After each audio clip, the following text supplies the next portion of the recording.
Hello Gelapers, welcome back to my channel Trending Gelo. Kali ini kita akan rangkum alur film India berbahasa Hindi dengan judul Bawal. Film yang dirilis tahun 2023 ini disutradarai oleh Nitesh Tiwari dan dibintangi oleh Varun Dhawan dan Janhvi Kapoor. Film ini bercerita tentang suami egois yang selalu mementingkan image pribadinya di atas segalanya. Pria ini malu memiliki istri penderita epilepsi. Bagaimanakah mereka mengarungi biduk rumah tangga yang dilandasi atas kepura-puraan semata? Penasaran? Nah, Gelovers, makanya simak rangkuman alur film ini tanpa skip biar ketemu magisnya film ini. Dan jangan lupa subscribe agar bisa mendapatkan updatean terbaru film keren India lainnya, spesial di channel Trending Gelo. Oke Gelovers, tanpa banyak basa-basi, kita langsung ke TKP.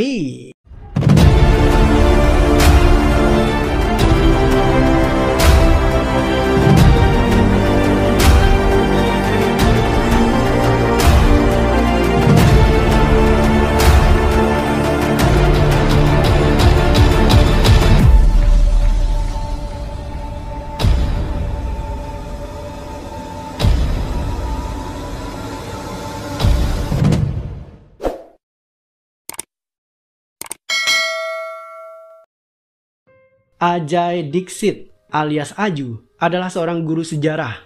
Ia punya image yang sangat baik di depan para siswa dan guru di sekolah. Tidak hanya itu, warga sekitar mengenal Aju sebagai sosok guru yang pintar dan baik hati. Ia begitu populer dan penuh karisma. Padahal kenyataannya, Aju hanyalah seorang guru biasa yang penuh dengan kebohongan. Aju selalu berbohong demi menciptakan image atau citra yang baik di hadapan semua orang. क्या रे पेपॉन खुद हार्दिक ले लिया और हमें कृणाल पकड़ा 18। Ketika berada di dalam kelas, Aju tidak menjelaskan materi sejarah dengan baik. Ia hanya meminta muridnya agar membaca dan menulis di papan tulis. Ada seorang guru yang mengetahui kebohongan Aju. Guru ini bernama Pandi. Hari itu, Pak Guru Pandi kembali melihat Aju tidak serius mengajar di kelas. Ia segera lapor kepada kepala sekolah. Namun, saat diperiksa Capsek, Aju justru pura-pura sibuk menjelaskan materi. Setelah melihat semua itu, kepala sekolah terkesima melihat cara Aju mengajar murid-muridnya. Aju bahkan dipuji kepala sekolah sebagai guru yang cerdas dan mahir mengajar sejarah. Meskipun populer dan menjadi idola semua orang, namun sebenarnya Aju justru merasa depresi. Ia bercita-cita menjadi seorang polisi, tetapi uang sogokan ayahnya tidak cukup banyak untuk meloloskan Aju. Aju terpaksa memilih profesi sebagai guru. Penghasilan Aju sangat minim dan ia terlilit hutang karena Aju gemar membeli barang-barang branded untuk dipamerkan kepada orang-orang. Gaya hidup Aju tentu saja ditentang oleh kedua orang tuanya. Namun, Aju tidak pernah mau mendengarkan mereka. Aju adalah anak sematawayang. Ia tinggal bersama dengan kedua orang tuanya di sebuah rumah sederhana. Ayah Aju adalah pensiunan pegawai bank. Aju sudah berkeluarga selama 10 bulan, tetapi ia belum dikaruniai anak. Istri Aju bernama Nisa. Meskipun ekonomi keluarganya pas-pasan, tetapi Aju melarang istrinya Nisa bekerja karena Nisa menderita penyakit epilepsi. Aju takut jika penyakit istrinya itu diketahui oleh publik dan itu bisa mencoreng image Aju. Meskipun sudah menikah hampir setahun, Aju tidak tidur seranjang dengan istrinya. Mereka satu kamar tetapi beda ranjang. Itu sebabnya Aju dan Nisa belum memiliki anak. Sebelum menikahi Aju, Nisa sebenarnya adalah wanita terpelajar dan mandiri. Ia menamatkan pendidikannya sebagai seorang sarjana di perguruan tinggi ternama di wilayah Lucknow. Orang tua Nisa juga tergolong keluarga kaya dan terpandang. Hal inilah yang membuat Aju bertekad untuk memacari gadis itu. Hingga pada akhirnya, Aju memutuskan untuk melamar Nisa. Sebelum lanjut ke jenjang pernikahan, Nisa sebenarnya sudah berterus terang kepada Aju bahwa ia menderita penyakit epilepsi. Hanya saja penyakit epilepsinya ini sudah tidak pernah kambuh lagi selama 10 tahun terakhir karena Nisa rutin mengkonsumsi obat-obatan. Aju mengira jika penyakit Nisa sudah sembuh total. Ketika malam pertama, epilepsi yang diderita Nisa justru kambuh yang membuat Aju merasa ilfil. Ia malu melihat Nisa dalam keadaan seperti itu. Aju takut orang-orang akan tahu jika istrinya menderita epilepsi dan hal itu bisa menjatuhkan citra Aju di depan orang-orang yang selama ini memuja-muja dirinya. Sejak kejadian itu, Aju ilfil tidur seranjang dengan Nisa. Mereka hanya menjalani formalitas sebagai suami istri karena Aju sendiri tidak bisa menceraikan Nisa. Alasannya sama dan sederhana. Aju takut citra dirinya akan jatuh jika ia bercerai. Selain tidak tidur seranjang, Aju juga tidak pernah membawa Nisa jalan-jalan keluar rumah. Ia tidak pernah membawa istrinya ini nge-mall atau nonton bioskop. Aju sebenarnya takut ketika mereka jalan berdua, mendadak epilepsi Nisa kambuh dan hal itu akan membuat malu dirinya di depan umum.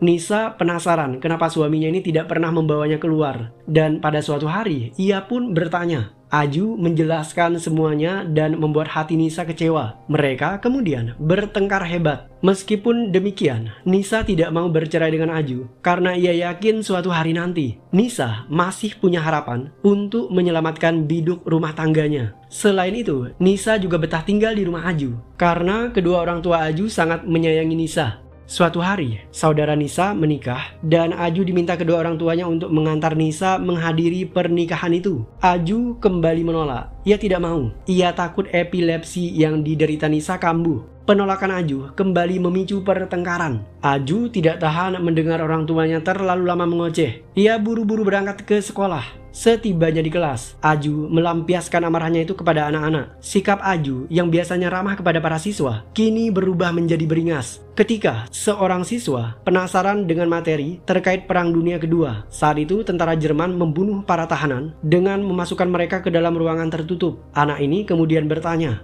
"Pak, saya masih penasaran kenapa para tahanan harus dibuka bajunya sebelum mereka dimasukkan ke dalam ruangan tertutup dan dibunuh menggunakan gas beracun." Pertanyaan anak ini sebenarnya sangat bagus, tetapi Aju tidak bisa menjawabnya. Aju tidak bisa menjawabnya. Ia kemudian meminta anak itu duduk karena pertanyaan seperti itu tidak akan keluar saat ujian. Anak ini ngotot ingin tahu. Ia tidak peduli dengan nilai ujian. Ia hanya menginginkan pengetahuan. Karena Aju tidak mau menjawab, anak ini pun kemudian berkata, "Bapak tidak tahu alasannya ya, makanya Bapak menghindar." Aju tidak suka citranya dilecehkan seperti itu. Ia kemudian menampar anak tersebut. Ternyata anak yang ditampar Aju bukanlah anak sembarangan. Ayahnya seorang anggota dewan. Dan benar saja, ayah anak ini datang ke sekolah. Ia tidak terima anaknya ditampar. Aju berusaha meminta maaf. Namun Pak Dewan tidak memberikan ampunan. Ia meminta pihak sekolah untuk membentuk tim komisi yang bertugas melakukan investigasi terhadap kinerja Aju. Jika terbukti Aju bukanlah guru yang kompeten, maka Aju harus dipecat dari sekolah itu. Sambil menunggu hasil investigasi dari tim komisi sekolah, Pak Dewan meminta kepala sekolah agar memberikan skorsing terhadap Aju selama 1 bulan. Sejak kejadian itu, popularitas dan pamor Aju menurun secara drastis. Warga sekitar mulai mengecam dirinya sebagai guru yang tidak kompeten dan suka main tangan terhadap anak-anak. आज लखनऊ के रही है उस नौकरी नहीं जानी चाहिए. Aju curhat kepada temannya Bipin. Ia takut kepala sekolah memecatnya dari sekolah itu gara-gara kasus tersebut. Aju akhirnya mendapatkan ide cemerlang. Ia harus menciptakan image jika dirinya adalah guru yang kompeten dan sangat peduli terhadap pendidikan anak-anaknya. Meskipun diskorsing sebulan, Aju akan tetap mengajar siswanya secara online langsung dari tempat-tempat bersejarah di Eropa. Kebetulan materi yang diajarkan Aju terkait dengan Perang Dunia Kedua. Jadi Aju akan berkeliling ke beberapa kota di Eropa. Aju akan menggali lebih dalam informasi sejarah tentang Perang Dunia Kedua di kota-kota tersebut. Ia bahkan rela melakukan semua itu menggunakan biaya pribadi demi pembelajaran murid-muridnya. Aju kemudian menyampaikan idenya itu kepada kepala sekolah. Mendengar cerita Aju, Pak Kepsek merasa terharu. Ia begitu yakin jika Aju adalah guru yang hebat. Aju bahkan rela mengorbankan uang dan tenaganya demi mendidik anak-anak meskipun ia sudah diskorsing.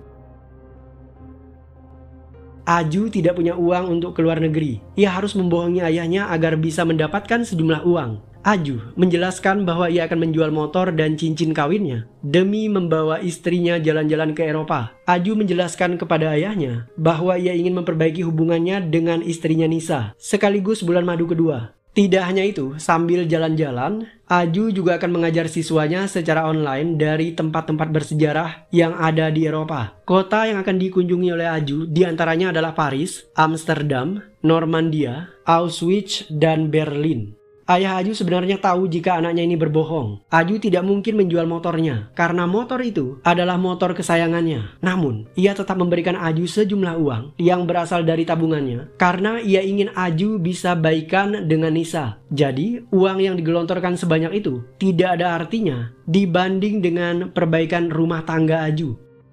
Nisa sangat senang mengetahui bahwa ia akan jalan-jalan dengan suaminya ke Eropa. Malam harinya, Nisa berniat memeluk Aju. Tetapi, Aju justru menolaknya. Jangan senang dulu. Aku ke Eropa sendirian dan tidak akan mengajakmu. Aku ke Eropa bukan untuk memperbaiki hubungan kita, tapi untuk memperbaiki citraku yang rusak akibat Pak Dewan. Saat aku keluar negeri, kau pulang saja ke rumah orang tuamu. Ucapan Aju membuat Nisa kecewa. Tetapi, Nisa tidak akan keluar dari hidup Aju sebelum ia memberikannya pelajaran yang setimpal. Demi Aju, ia rela tidak pernah keluar sekalipun dari rumah. Ia juga siap tidak bekerja. Nisa ingin mendapatkan kebahagiaannya. Ia harus berangkat ke luar negeri, sekalipun Aju melarangnya. Karena Nisa ngotot, mereka berdua akhirnya berangkat ke luar negeri bersama-sama selama 15 hari.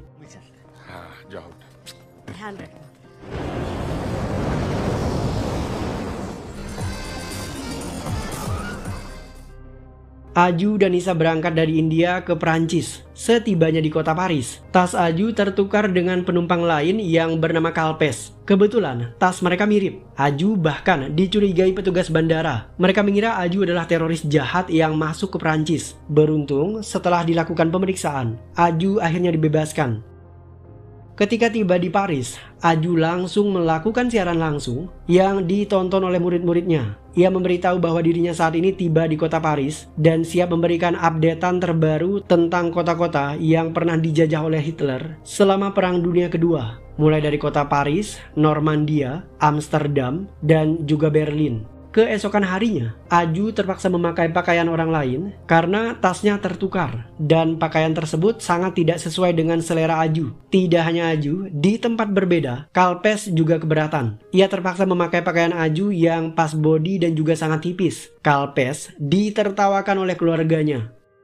Aju dan Nisa sarapan pagi. Ketika sarapan, Nisa mengajak Aju ke Menara Eiffel, tapi Aju tidak mau. Ia adalah seorang guru, jadi Aju harus mengunjungi museum karena ia akan mengajar murid-muridnya di sana. Nisa tidak mau bertengkar dengan Aju. Alhasil, mereka pergi sendiri-sendiri. Aju ke museum, sementara Nisa ke Menara Eiffel. Aju naik taksi dan ia ditipu oleh sopir taksi tersebut. Aju membayar ongkos taksi yang cukup mahal, padahal jaraknya hanya 4 km. Setelah itu, ia masuk ke museum dan memilih harga tiket yang paling murah. Ternyata, tiket yang paling murah itu hanya untuk menonton penampilan seriosa dan tidak untuk berkeliling ke museum. Hal itu terjadi karena Aju tidak paham bahasa Prancis dan terpaksa Aju menonton seriosa hingga selesai. Ia bahkan tidak punya kesempatan untuk keluar dari tempat itu dan memberikan pelajaran kepada siswa-siswinya. Sementara Nisa yang berkunjung ke Menara Eiffel, ia terlihat begitu menikmati kunjungannya itu. Malam harinya Aju dan Nisa tidur dengan ranjang terpisah. Aju bercerita tentang apa yang ia alami. Aju tidak mau lagi jalan sendirian. Keesokan harinya, mereka jalan berdua. Nisa mengajak Aju naik ke puncak Menara Eiffel. Di sana, Nisa bercerita tentang kota Paris. Kota itu tidak dihancurkan oleh tentara Nazi karena orang-orang Prancis meninggalkan kota tanpa memberikan perlawanan kepada Hitler dan pasukannya. Hitler, pemimpin Nazi, juga tidak bisa menyaksikan keindahan kota Paris dari puncaknya saat itu karena orang-orang Prancis memotong kabel lift sebelum meninggalkan kota tersebut. Aju sadar jika Nisa ternyata adalah perempuan yang cerdas. Ia tahu banyak hal, bahkan hal yang tidak diketahui oleh Aju. Aju kemudian semakin bersemangat jalan bersama Nisa. Setelah selesai di puncak Menara Eiffel, Nisa mengajak Aju ke museum. Di sana, mereka menyaksikan senjata dan juga pakaian yang digunakan oleh pasukan perang di zaman itu.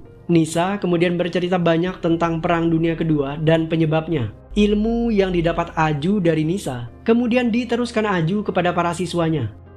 Hari ketiga mereka lanjutkan perjalanan ke kota Normandia. Aju ingin mengambil foto berdua Nisa. Ia meminta bantuan seorang pemuda. Tetapi pemuda ini kemudian membawa kabur ponsel Aju. Aju berusaha untuk mengejar tetapi ia kalah cepat. Sementara Nisa, wanita yang satu ini sangat cerdas. Nisa berlari menggunakan jalan pintas dan sukses menyergap pencuri itu.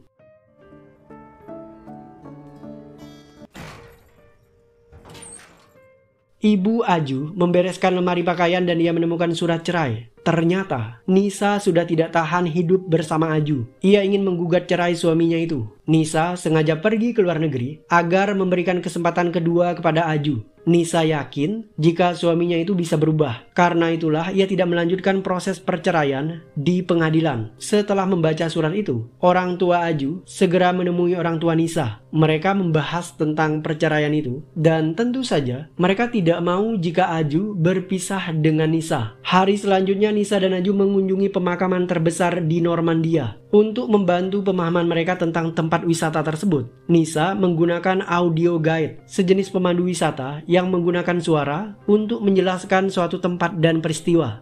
Nisa bisa berbahasa Inggris dan ia menerjemahkan penjelasan dari pemandu audio tersebut kepada Aju. Setelah itu, mereka beranjak ke pantai Omaha dan di pantai itu, Nisa mulai menangis. Ternyata pantai Omaha adalah saksi bisu pembantaian tentara Jerman terhadap pasukan sekutu. Sebanyak 10.000 pasukan sekutu mendarat di pantai Omaha tanggal 6 Juni 1944 dan pembantaian berdarah pun terjadi.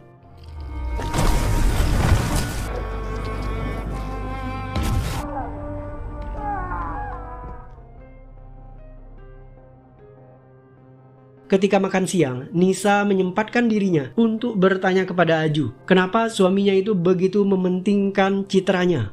Aju kemudian menjelaskan alasannya. Aju mengaku jika dirinya adalah pria yang biasa saja, tidak ada yang menyadari kehadirannya. Ia diabaikan oleh semua orang. Karena itulah, Aju ingin menjadi populer dan disegani. Ia mulai menciptakan citranya dengan membangun kebohongan demi kebohongan. Namun sayang, citra itu pada akhirnya rusak ketika Aju berhadapan dengan seorang dewan. Aju harus meyakinkan kembali orang-orang bahwa ia adalah seorang guru yang baik. Ia rela pergi ke Eropa menggunakan uang pribadi hanya untuk memberikan pembelajaran kepada anak-anaknya. Ketika sedang asik berbicara dengan Nisa, Aju justru ditelepon oleh temannya Bipin. Bipin memberikan updatean terbaru tentang Pak Dewan. Pria itu ternyata menggandeng media untuk menyerang popularitas Aju. Mendengar keterangan Bipin, Aju mulai putus asa. Ia tidak yakin jika citranya akan kembali membaik karena Pak Dewan lebih berkuasa dari dirinya. Di saat itulah, Nisa berusaha menyemangati Aju. Nisa yakin Aju pasti bisa membangun kembali citranya, asalkan ia tidak menyerah.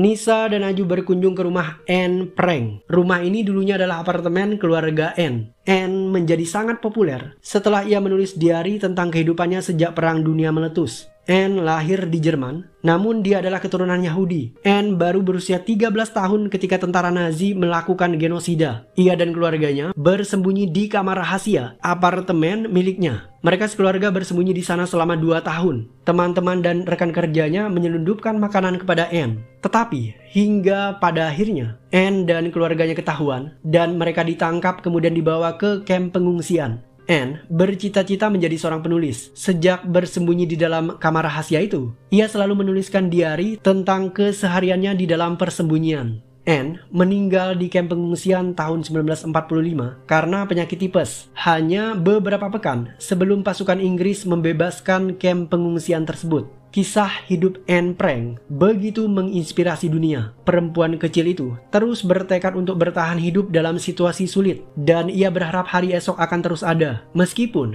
pada akhirnya Anne Frank meninggal dunia, namun ia tetap hidup di hati jutaan orang. Setelah mengetahui kisah Anne Frank, Aju kemudian bertanya kepada Nisa, "Nisa, apa yang akan kau lakukan jika hari ini adalah hari terakhir dalam hidupmu?" Nisa kemudian menjawab, "Aku ingin memakai gaun itu dan minum bir."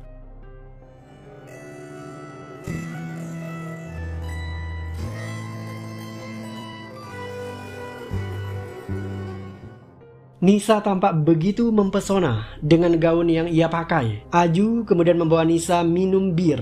Mereka menghabiskan banyak sekali minuman hingga mabuk. Setelah itu, keduanya menari di tengah pesta.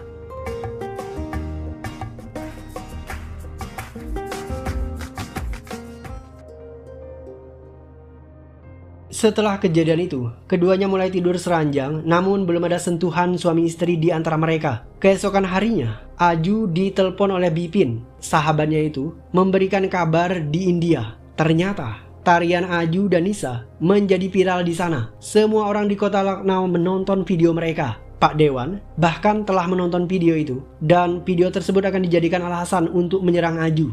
Guru mabuk yang menari di tengah pesta bukanlah contoh yang baik bagi anak-anak di India. Aju mulai ketar-ketir, citranya semakin jatuh. Aju merasa kesal karena orang yang mengupload video tersebut adalah istrinya Nisa. Ia segera mendatangi wanita itu.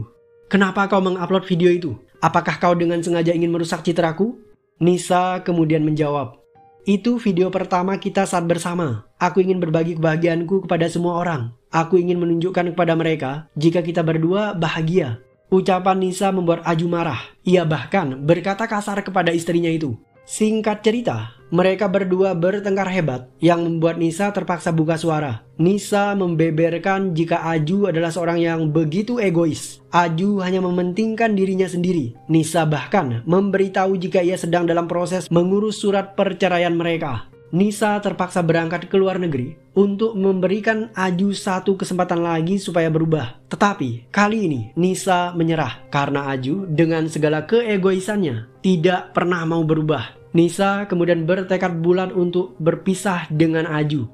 Keesokan harinya mereka tidak lagi jalan berdua. Aju kebingungan dan ia akhirnya bertemu dengan Kalpes. Mereka kemudian tukaran tas. Setelah itu, Kalpes mengajak Aju jalan-jalan ke museum. Mereka melihat barang-barang peninggalan korban tentara Nazi sebelum mereka dibawa ke kamp pengungsian. Aju kemudian berhayal jika ia yang menjadi tahanan tentara Nazi. Ketika Aju dipaksa membawa barang-barangnya ke kamp pengungsian, maka Aju akan memilih membawa foto ayah dan ibunya dan juga foto pernikahan ia dan Nisa. Aju benar-benar sentimental. Ia mulai jatuh cinta kepada istrinya Nisa dan tidak mampu hidup tanpanya. Aju mendatangi Nisa dan meminta maaf. Ia sadar akan semua kesalahannya selama ini. Nisa sendiri berharap agar hubungan mereka hanya cukup sampai di situ agar tidak saling menyakiti. Aju dan Nisa akhirnya tiba di Krakow, kota di mana lebih dari 1,3 juta orang ditahan di kamp pengungsian. Dari 1,3 juta orang, 250.000 diantaranya adalah anak-anak. Mereka dikandangi seperti hewan. Para tahanan hanya diberi makan sedikit dan mereka dipaksa untuk bekerja keras. Orang-orang yang tua renta dan penyakitan akan dihabisi. Dari 1,3 juta tahanan, yang selamat hanya 200.000 orang. Aju dan Nisa menyaksikan sisa sepatu dan juga barang-barang mereka. Hal itulah yang membuat hati Aju begitu terenyuh. Malam harinya, mereka mendengarkan kisah seorang pria yang selamat dari kekejaman perang. Ketika mereka menikah, pria ini tidak begitu peduli dan perhatian kepada istrinya. Hingga pada suatu hari, mereka berdua tertangkap dan dipenjarakan secara terpisah. Sejak saat itulah, pria ini begitu merindukan istrinya. Ia menyesal tidak memberikannya cinta dan kasih sayang ketika mereka menikah. Cerita dari pria tua ini begitu menyayat hati Aju dan juga Nisa karena mereka seakan-akan berada di posisi yang sama, di mana saat ini meskipun mereka menikah, tetapi pernikahan mereka berada di ujung tanduk. Sementara itu di India, kepala sekolah telah membentuk tim komisi yang bertugas menguji kelayakan Aju sebagai guru. Tim tersebut memberikan ujian dadakan kepada siswa-siswi didikan Aju. Ujian itu dihadiri langsung oleh Pak Dewan supaya tidak terjadi kecurangan. Tempat terakhir yang dikunjungi Aju dan Nisa adalah kamp konsentrasi Auschwitz di Polandia. Di kamp pengungsian tersebut, mereka mengunjungi ruang pembantaian jutaan orang, di mana para tahanan dihabisi menggunakan gas kimia. Sejumlah tahanan berdesak-desakan dalam ruangan yang sempit, dan jumlah mereka bisa mencapai 2.500 orang dalam satu ruangan. Sebelum membunuhnya, tentara Nazi meminta semua tahanan agar melepaskan pakaian mereka, dan setelah itu mereka disiram menggunakan pestisida. Nah, hal inilah yang pernah ditanyakan oleh siswa Aju kepada Aju, namun saat itu ia tidak tahu alasannya. Ternyata, para tahanan diperlakukan demikian agar mereka merasakan penderitaan yang luar biasa, karena setelah dimasukkan ke dalam ruangan itu, mereka akan disiram menggunakan cairan pestisida. Tahanan merasakan kulit mereka mulai kepanasan dan melepuh. Setelahnya, mereka diberikan gas kimia yang mematikan. Jutaan orang dibantai di sini, dan kebanyakan dari mereka adalah orang Yahudi, Polandia, dan Rusia. Pembantaian massal ini melibatkan berbagai usia, termasuk orang tua, ibu, dan juga anak-anak.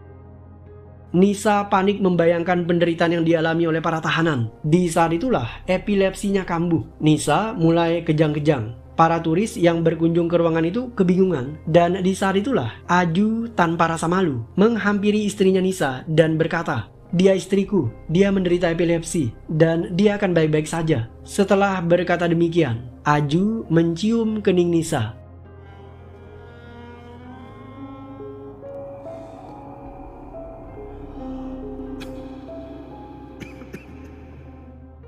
Aju dan Nisa akhirnya selesai liburan. Jika di awal keberangkatan mereka duduk terpisah di dalam pesawat, tetapi sekarang ketika pulang, keduanya justru duduk bersebelahan. Perlahan benih-benih cinta mulai tumbuh di antara keduanya. Aju dan Nisa pulang ke India dan mereka disambut dengan gembira oleh kedua orang tuanya. Karena ayah dan ibu Aju mengetahui jika Aju akhirnya batal bercerai. Aju bahkan ingin memberikan kesempatan kepada Nisa agar mencari pekerjaan. Ia tidak lagi mengekang istrinya itu hanya karena malu dengan penyakit epilepsinya. Keesokan harinya, Aju pergi ke sekolah. Ia meminta maaf kepada Pak Dewan dan juga warga sekolah. Aju merasa tidak layak menjadi seorang guru. Ia tidak mendidik siswanya dengan baik. Aju hanya mementingkan kepentingan pribadinya. Karena itulah Aju memutuskan untuk mengundurkan diri. Ketika Aju beranjak keluar, kepala sekolah mulai membacakan nilai anak-anak yang mereka uji secara dadakan. Ternyata nilai sejarah mereka sangat bagus ketika diajarkan oleh Pak Aju. Pak Dewan mengaku salut dengan kemampuan Aju mengajar. Pak Dewan kemudian mengaku jika Aju adalah seorang guru yang hebat. Terbukti anak-anak begitu menyayangi Aju dan mereka juga mendapatkan nilai ujian yang bagus. Karena itulah Pak Dewan dan warga sekolah tidak mau Aju mengundurkan diri. Aju terkejut sekaligus senang mendengar keputusan itu. Setelahnya, ia keluar dari ruangan dan disambut anak-anak dengan senyuman yang penuh kebahagiaan. Papon Chatterjee, Wan Ahmad, 35 out of 50. Atul Raghuvanshi, 40.